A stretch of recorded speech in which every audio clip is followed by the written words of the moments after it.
Hi everyone, welcome to Veg Love Week day number 2. I am super excited for all the awesome things that we have in store for this week. So for those of you who don't know me, I am the Find Veg Love co-founder, and this week is Veg Love Week. And I want to just give you a little preview of what's to come this week. So today I have Sara and Christopher from Vegan Warrior Academy, and they will be talking about all kinds of really awesome stuff that you'll hear about soon. And then tomorrow, Wednesday, I have Ronnie, and he will be talking about how to find your soulmate. And then Thursday, I have Nadia, who is going to be talking about astrology and dating. So that's super exciting. She's also going to be doing mini card readings for those who are participating live. So really, really excited for that. And then on Friday, I'm going to be interviewing some of my event managers and past attendees so that you can hear other people other than myself talking about the events, right? So basically how today is going to work is I'm going to have Sara and Christopher speaking.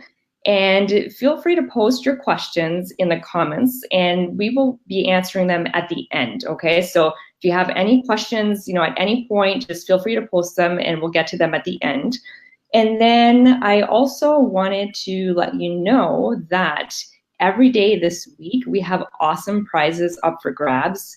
And all you need to do is comment with the words Veg Love, and that is whether you're watching live or if you're watching the replay. So I'm going to be picking 5 winners at Sunday at midnight, and I'll be announcing the winners on Facebook.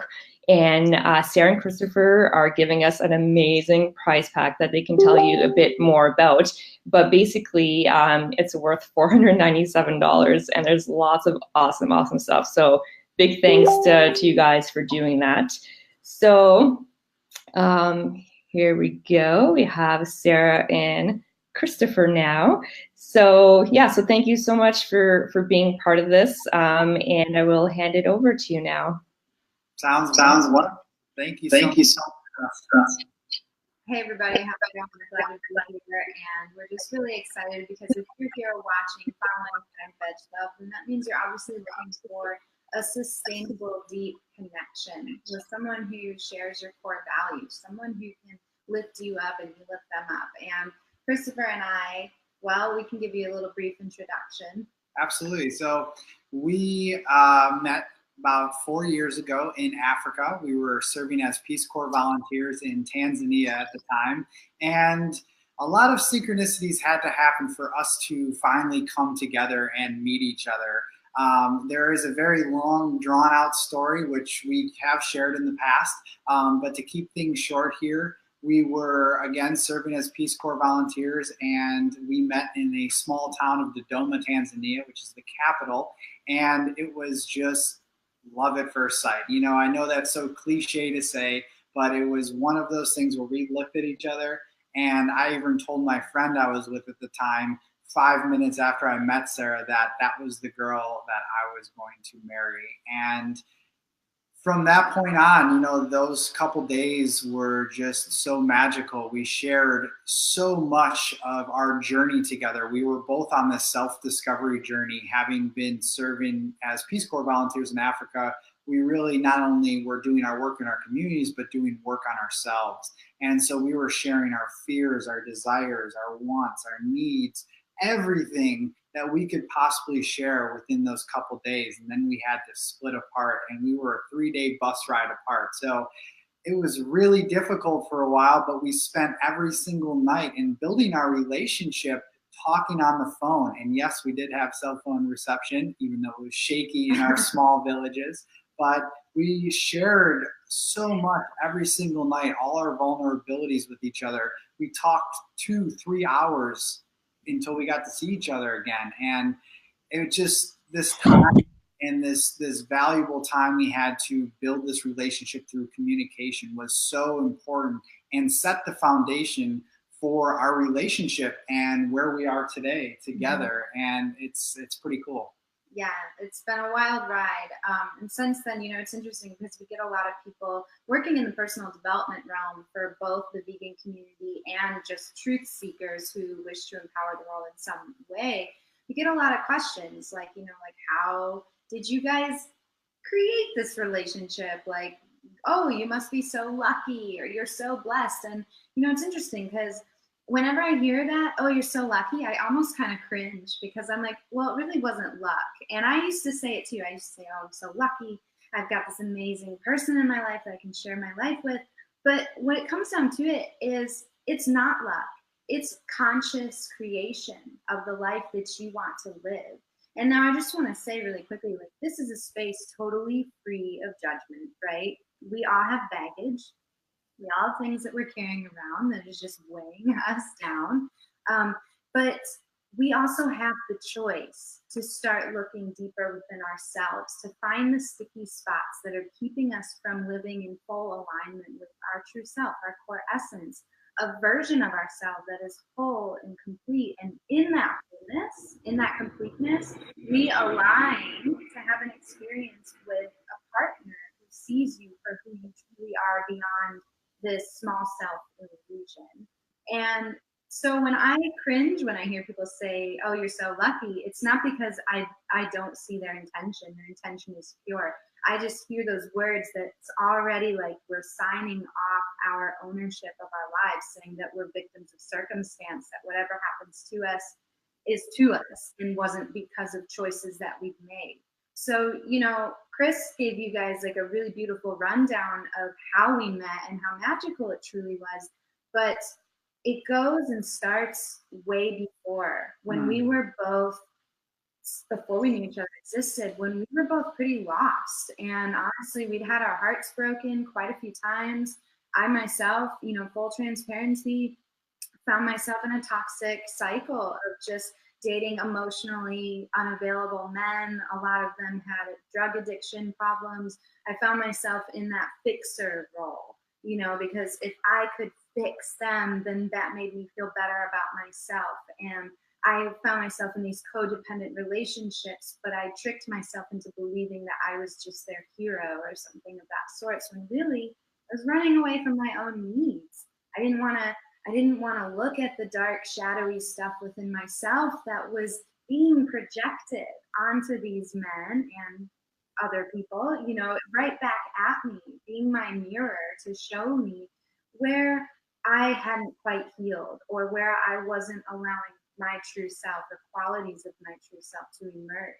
So it's interesting because for us to have met, we both had to have come to a certain agreement within ourselves to make space for something magical like this to happen.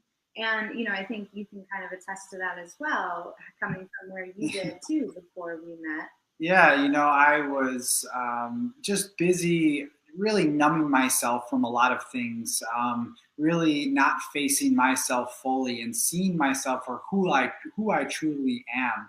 And running away from this so long really caught up to me. Again, through different relationships, having different experiences, heartbreaks and all of that, things that we all go through and things that I believe at this point right now is extremely necessary and are our greatest teachers for us to propel forward. And sometimes that has to happen a few times before we actually learn what it is we need to learn. Mm-hmm. And so by making that decision to leave everything I had behind and go to Africa and serve in the Peace Corps was my declaration to the universe saying that I'm now ready to look within myself. I'm now ready to see myself for who I truly am. And when I made that decision and I made that intention, I then came into alignment with that and met her. And now I want to just say something real quick. We have an incredible relationship. I'm not going to sugarcoat it. Our relationship is magical. It's unbelievable. We still spend hours every single night talking before we go to bed. That hasn't changed. Like we haven't seen each other. We work together. We work out together. We do everything. But it still has been a process of unveiling ourselves and our fears being unraveled, our anxieties and all of that. And it's really the space that you create with that person to be able to allow that stuff to come up. And I think a lot of us get scared when some of the fears start coming up and we don't want to be vulnerable with our partners. But I think, again, the foundation of all of that is communication. And because we had mastered that early on, it's made it a lot easier. And so that's kind of, in a nutshell, who we are and the things that we had to do to align with this certain experience that we're now having and blessed to have. And you're probably wondering where veganism may be fitting into all of this. We went vegan together.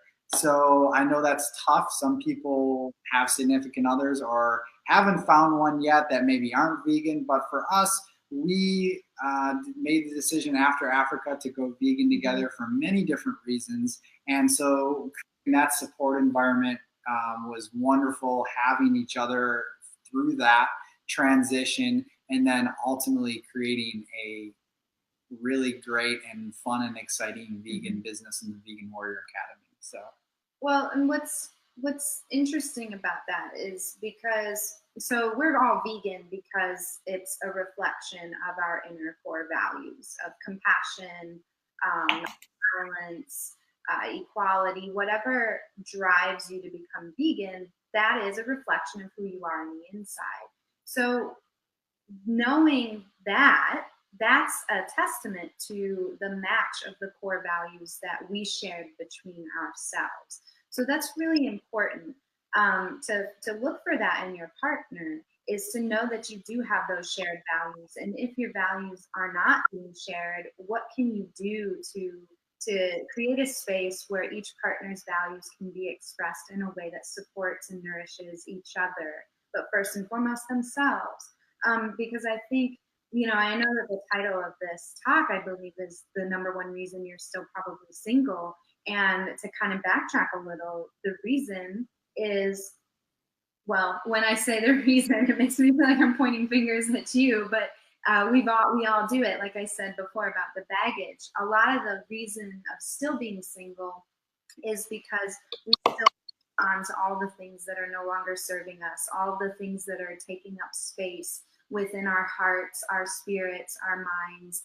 And when we're holding on and clinging to that, and I'm not talking about holding on to external things, I mean holding on to the limiting beliefs of I'm not good enough, I'm not worthy, everybody else deserves love except me. These are our subconscious fears and beliefs and stories that we've told ourselves, perhaps in our childhood age, that we might not be aware of on our conscious awareness. And because of that, they can be damaging. They're called limiting beliefs because they no longer serve us. They get in our way when we operate on a 95% unconscious level by the age of 35, meaning we're just on autopilot. So when you've got these limiting beliefs of I'm not good enough, or I'm not deserving of a happy, loving life or a happy, loving partner, then guess what? That's what's creating your reality. So the important thing to note here, though, is that we don't need to strive for perfection because that's impossible. We're all human beings. We have fears that come up on the regular. The difference is that we know how to hold the space for each other to process through these fears and align more with our authentic self. But so instead of striving for perfection, which would make you single forever, the idea is that you want to start making that declaration, much like he did. He made the declaration to come into alignment with who he truly is. I actually made a declaration as well when I met another guy who was an alcoholic, and I saw my pattern for the 50 millionth time, and I said, okay, what is happening here? For the first time, I have the courage to say, maybe I'm manifesting these relationships. Maybe it's not them choosing me. Maybe it's me choosing them. And so I allowed myself the space to get up and out all the fears, all the limiting beliefs I had about myself. And that night I wrote a letter to the person, but really it was to me, and it was a declaration to the universe that I was no longer an energetic match for that experience. I was no longer going to live my life in these cycles that just kept validating the anxieties and feelings of self-worth, lack of self-worth within myself. Once I wrote that letter and I fed it into the fire, it was like this light switch just flipped. And literally a month later, I met this guy. It might have even been 2 weeks later, I met this guy. So declarations are huge because it sets your trajectory for the alignment with yourself and sharing your life with a partner who is also wanting to share those same values. So that was the number one reason you might still be single, is holding on to baggage, holding on to things that's no longer serving you, but also perhaps striving for perfection, thinking that you have to have all your baggage released before you find a partner, because clearly that wasn't true. We had a lot of baggage when we met, but we were in the space, we were in the mentality, we had the spirit to now do the work, be each other's mirror, and work alongside each other as we continued our authentic expression of our own individuality and self-discovery journey.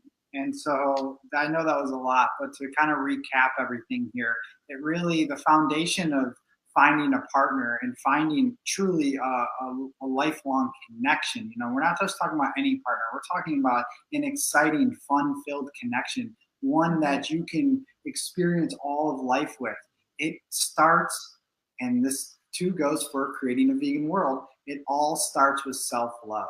And if you can't love yourself, or maybe you're learning to love yourself because it's a process, you don't have to love yourself right then and there when you meet somebody, but you're in the process of learning to love yourself, then you will then align with that person that is going to be the right energetic match for yourself. And so I would really encourage and implore every single person watching this to, one, first make an intention, write it out as Sara did, speak it out loud, that you intend to align first with yourself, with your true individuality. And then you wish to align or desire or intend to align with somebody that matches that. And it doesn't mean it's always going to be easy. It doesn't. And that is where the tricky part is at times for people. But making that intention will set you on the road to then finding who it is that is best for you and your growth at that time, whether that be for the short term or for the long term. So again, self-love, everybody, it's where it all starts. If you can't love yourself, you can't fully give yourself to another. Although embarking on a relationship with the intention of being ready to learn to love yourself, they will become the direct mirror that you need to shine a light on the areas within yourself that may still need some attention. And I actually pulled up a really beautiful quote by Eckhart Tolle about relationships, and I made sure I had it available to read to you just really quickly.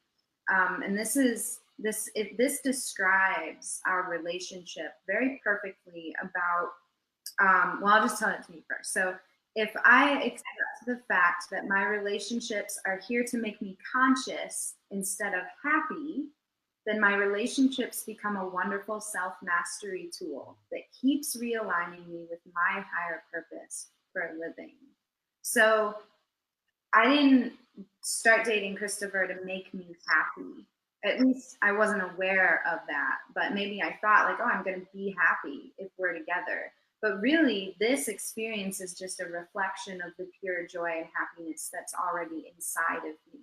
And to realize that, that's liberation, that's freedom, that is empowerment, to know that whatever beautiful experiences you have in your life, it's there because of that joy inside of you. And so Christopher and I, I'm looking back at this quote because it's basically saying everybody's your mirror, and you're not here to use people to make you happy. You're here because the illusion of others doesn't even exist. Everybody is one. And so whatever you're experiencing in someone else is just an opportunity to teach you about yourself and bring you to higher planes of consciousness, and likewise for them. And so that's what a sacred relationship really is. And I have full confidence that the vegan community has probably the most potential to find and align with the most beautiful sacred relationships, because we already are moved by these values of compassion and love.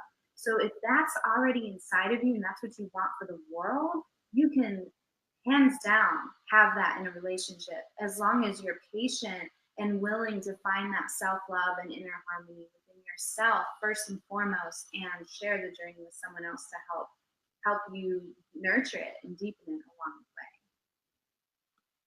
So that was a lot of information. Yeah, that was really amazing. A lot of the things that you said really ring true to me. And I did have a couple of questions myself as you were talking. I'm not sure if you may have already mentioned it at the beginning, but how long have you been together for? So we met 4 years ago. We've been married for about 2 now. So yeah, we met in October 31st of 2014. Yeah. On Halloween. Yep. And how would you say that your relationship has changed from the beginning to now? Because I know that you said that when you met her, you knew that she was the one, and that's really amazing. And it does sound cliche, but I do strongly believe that that does happen when you meet the right person. So yeah, how would you say, like, because obviously relationships evolve and some evolve much faster than others, depending on the connection that you have.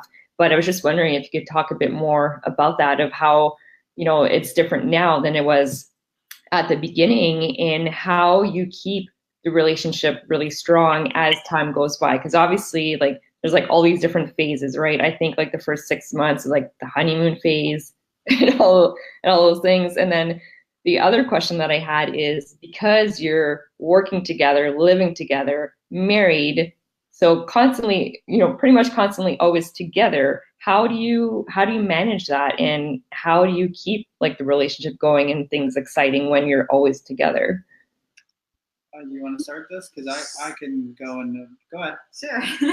So I would say, to answer your first question about how the relationship has evolved, it's really interesting, because we were told by so many people, like, oh, well, you're just in that honeymoon phase, it's going to fizzle, or so we never got out of it. I sometimes honestly feel like we haven't quite left that honeymoon phase. And sure, it's shifted in certain ways, in the sense, well, I mean, it's shifted in the sense that now, where when we first started dating, we were a 3-day bus ride apart, building our relationship on the phone. And so that was something I'd never done before. In fact, it was we actually didn't even kiss before we started dating. Like, we started officially dating, we hadn't even kissed yet because we only met one time in person. We started dating because of our phone relationship that we had. So that communication set a really strong foundation for us. And over the 4 years, it's just become this even deeper self-discovery, not just within ourselves, but within each other. So every day, to me, I try to say, like, sure, I have an idea of who he is based on history, based on who he was yesterday. But if I can challenge myself to look at him today and see a new man, someone I've never seen before, then I open up the possibility for him to do something different, for me to see something different in him that I hadn't noticed maybe 2 years ago or even yesterday. So for me, that keeps this excitement alive, and it also prevents me from boxing him in. And now, I'm not saying I do that perfectly all the time, because it's hard to sometimes remember that all we have is now, and each day and each moment is a new day and moment. But when I am conscious of that, it rekindles any flame that maybe had wavered through just the mundane of life, working, paying bills, things of that sort. And so that, to me, is how we've really shifted, is we've grown even deeper into a best friendship where we literally tell each other everything. I mean, there's nothing that goes unsaid, and it can be the scariest, most horrifying moment to truly be seen, because we all want intimacy, but we're all afraid of intimacy to some perspective. And intimacy doesn't just mean sexually. Intimacy means letting someone in fully and completely. And so that's been a journey over the 4 years, is taking down those walls to be truly seen. And so I feel like at this point in our relationship, now more than ever, he sees me for who I truly am. And I allow him to see me for who I truly am. So for me, it's just been a stronger, intimate bond in that regard, and just a safe place that keeps expanding and growing and finding and learning new things.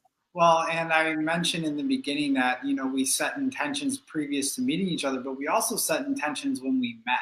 And when we set the intention that we wanted to come together to elevate this collective consciousness, although we had no clue how we were going to do that at that time, that intention still rings true to us. And because of that intention, we've evolved in so many ways and peeled back more and more layers of ourselves. And so, with that being said, we do a lot of self-enrichment activities as well, taking care of ourselves through our mind, our body, our spirit, through yoga and all different things. And through these practices, when we're enriching ourselves, we're enriching each other. Mm-hmm. We're really allowing for the unfoldment process to happen. And people think it's crazy when we tell them we literally have never had one fight in 4 years. And when I say that, I'm dead serious. We've never had one fight.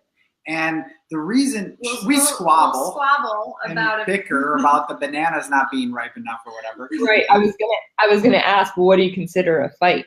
Well, in past relationships, it might have been full out yelling or not speaking to each other for some time or whatever it is. For us, it's just these little squabbles, and then boom, it's over. We don't take things personally. I used to, but that's the thing, is that we would have a conversation about it. So that was an example of like my baggage from the past of being in emotionally abusive relationships. I would immediately, if he got stressed about the job or something was happening and then had a short tone with me, I might be like, oh, it would just trigger past experiences. So then we might find ourselves squabbling in that moment or bickering for a second. But the beautiful thing is that we always noticed when the tension was high, that's when it was important for us to talk. So we would stop whatever we were doing and we would talk about it. We wouldn't get mad at each other. I wouldn't try to make him feel bad for, quote unquote, making me feel bad, because that's what I thought it was. Instead, it was me making me feel bad, and I could see it hhappening. And so the more we held that space for each other, the less tension would rise, because there was no reason to.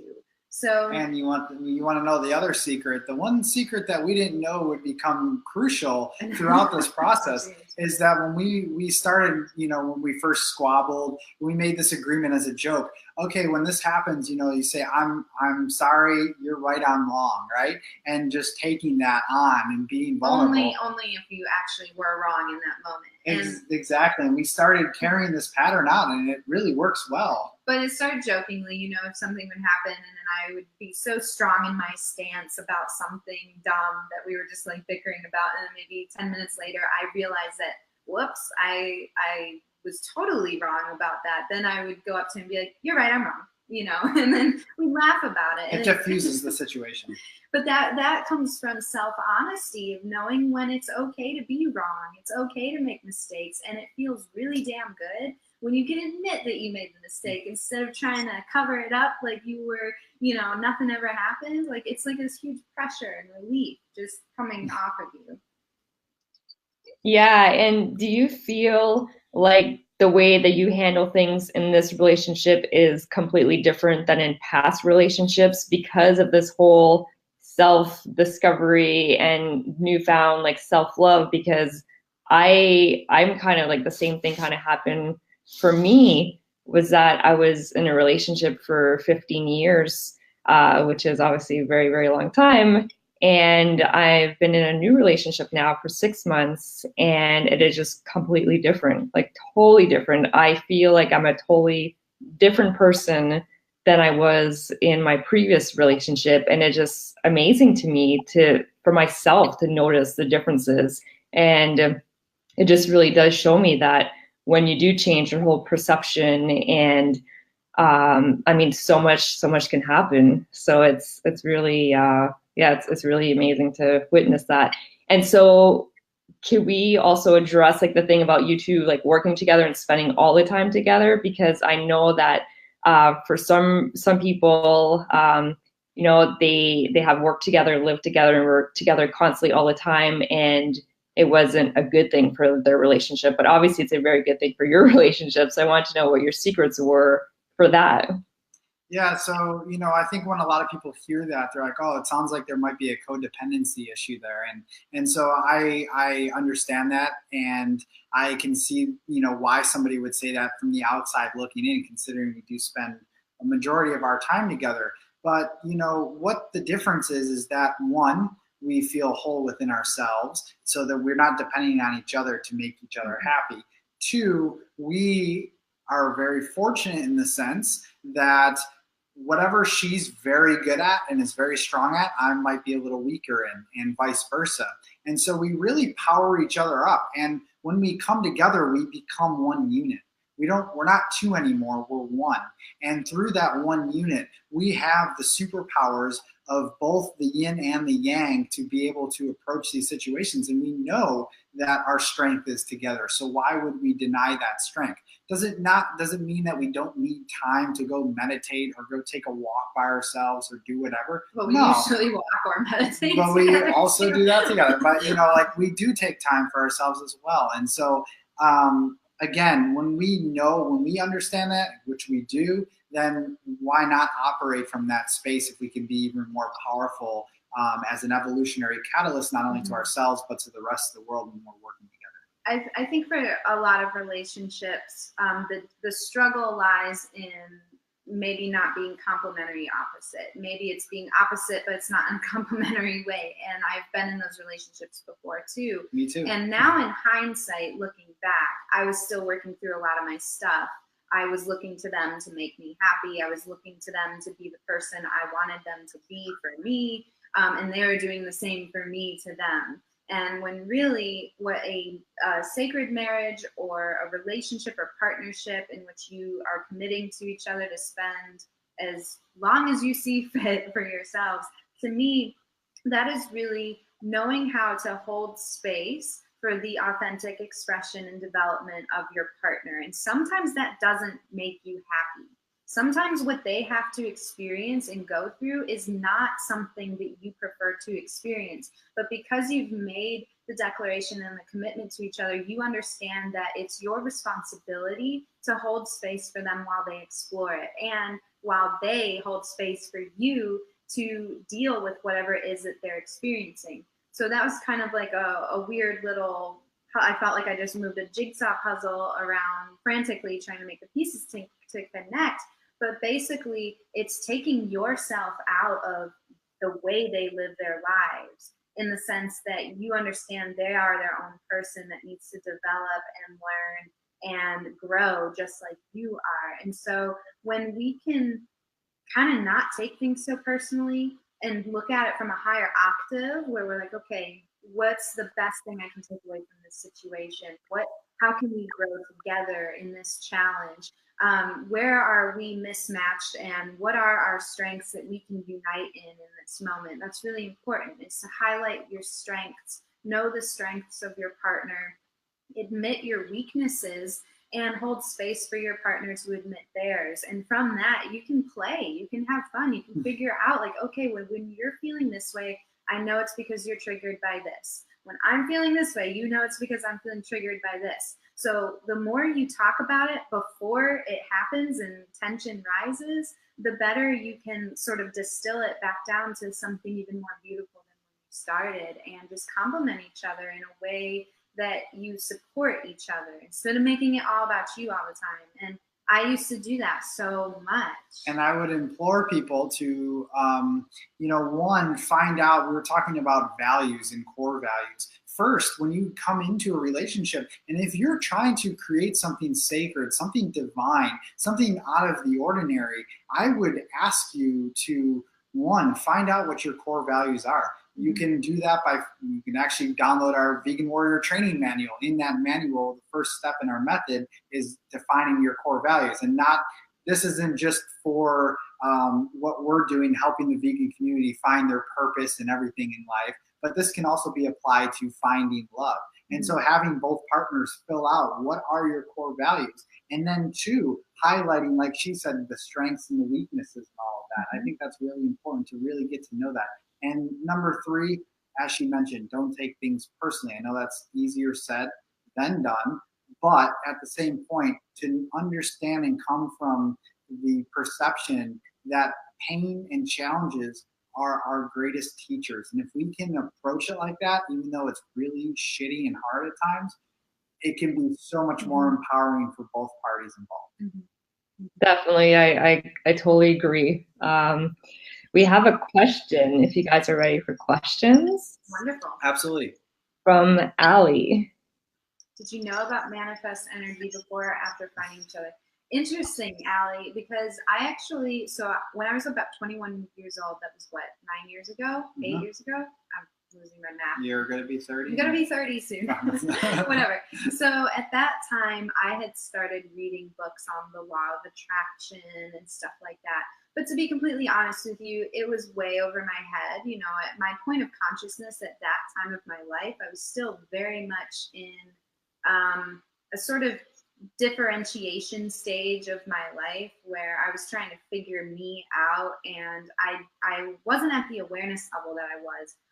So I couldn't naturally apply any sort of laws to my life about manifestation. When Chris and I met, these were topics that we kind of talked about. But after we met, it was sort of like our heads were just cracked open, like different. I mean, if we're just going to be completely real here, our psychic abilities, intuitive abilities, and gifts just skyrocketed. Mediumship gifts just skyrocketed.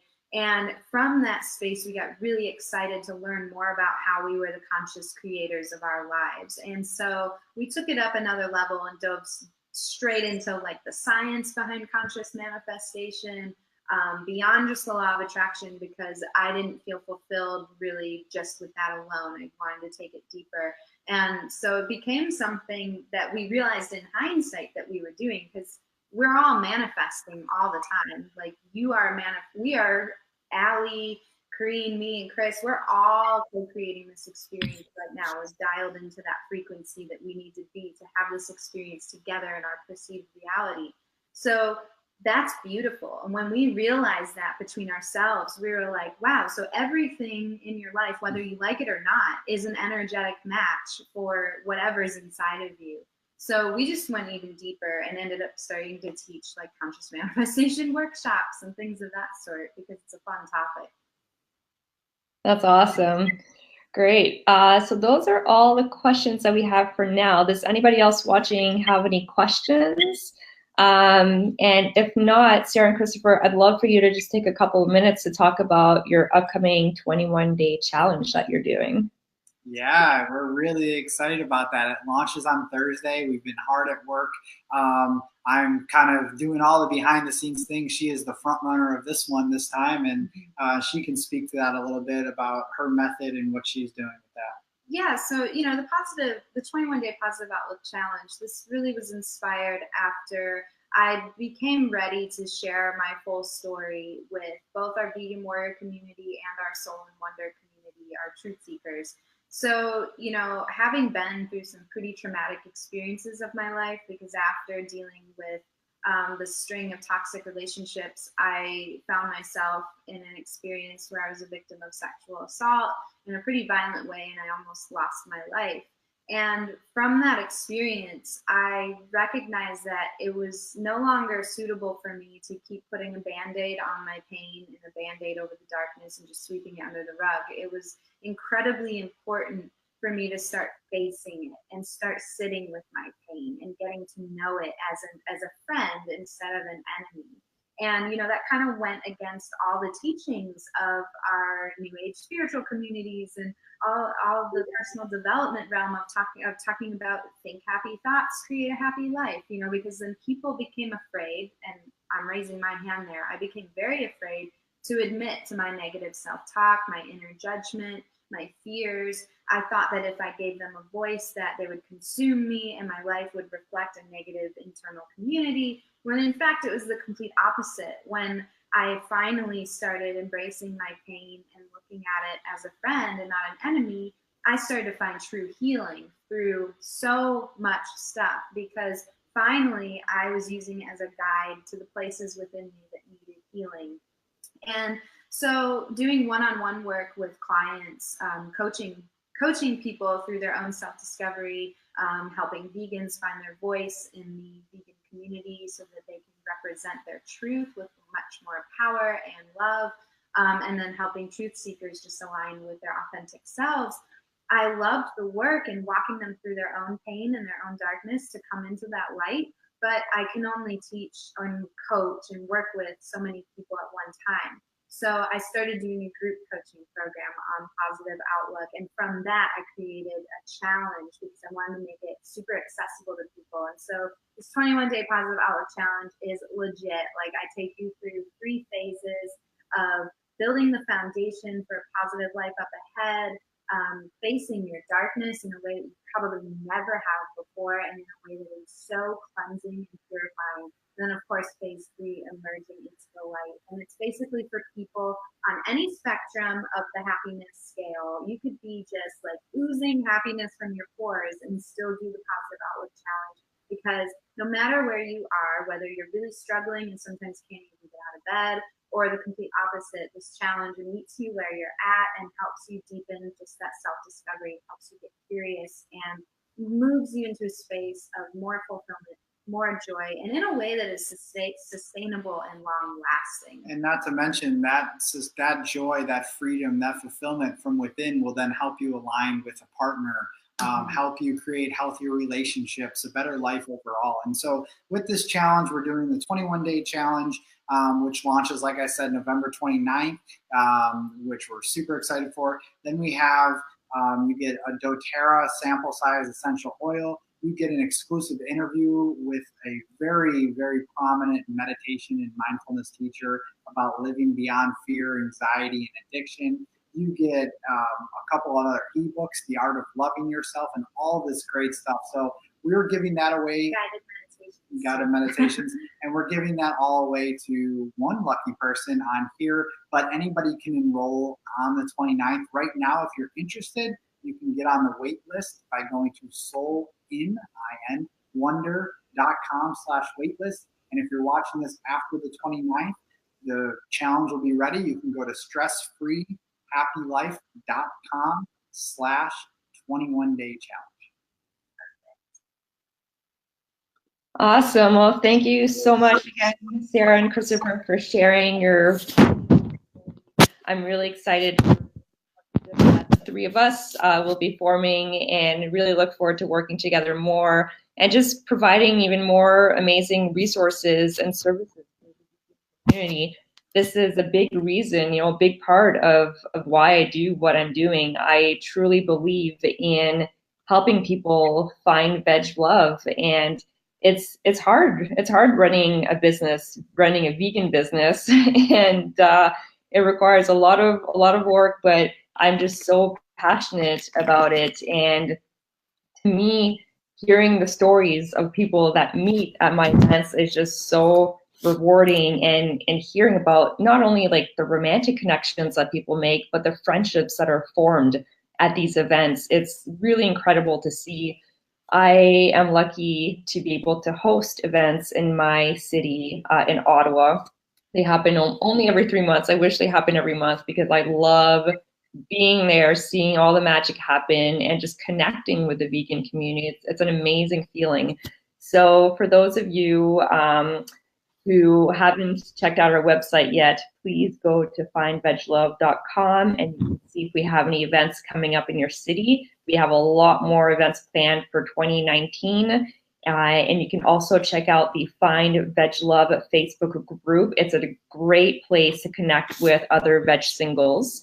And then, of course, if you want to find out about more videos that I'll be doing, events, exciting announcements, definitely sign up for the newsletter so that you don't miss out. Again, you can go to the website to see the link to register. So thank you very much again, Sara and Christopher, for your time. I greatly appreciate it. And I will be posting the links that Christopher mentioned as well in the video description. And if you're watching a replay, please share this video with your friends, tag your friends. We're trying to reach as many people as possible. And with your help, we can really reach more people. So thank you so much for watching, and be sure to tune in for the rest of the week for all the other exciting speakers that we're going to have. Thanks again, everyone. Thank you. Thanks.